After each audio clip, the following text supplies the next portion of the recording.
I want to make it absolutely clear to Assad and those under his command, the world is watching.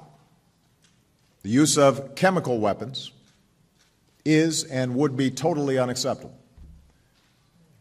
And if you make the tragic mistake of using these weapons, there will be consequences and you will be held accountable.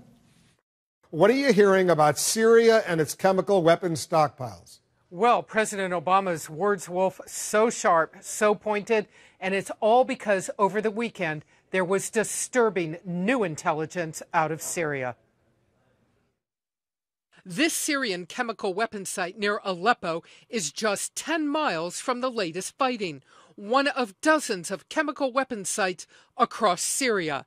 At least one of these sites, U.S. officials say their latest intelligence shows Syrian forces over the weekend began mixing two chemicals needed to make deadly sarin gas, raising significant new concern that Bashar al-Assad may be preparing a gas attack. We have made our views very clear.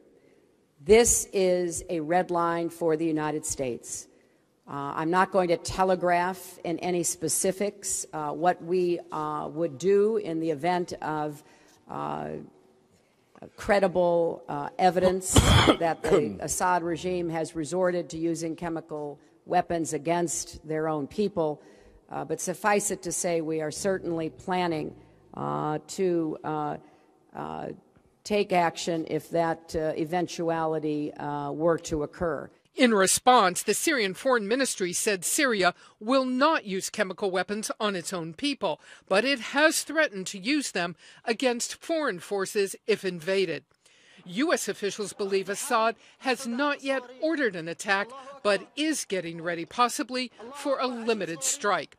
Intelligence suggests the regime might use artillery shells filled with sarin against opposition forces, hoping to roll back their advances. You're hearing from me about our increased concern.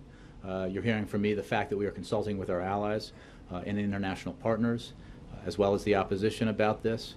Assad faces world outrage if he attacks. Sarin, 500 times as deadly as cyanide, can kill in minutes.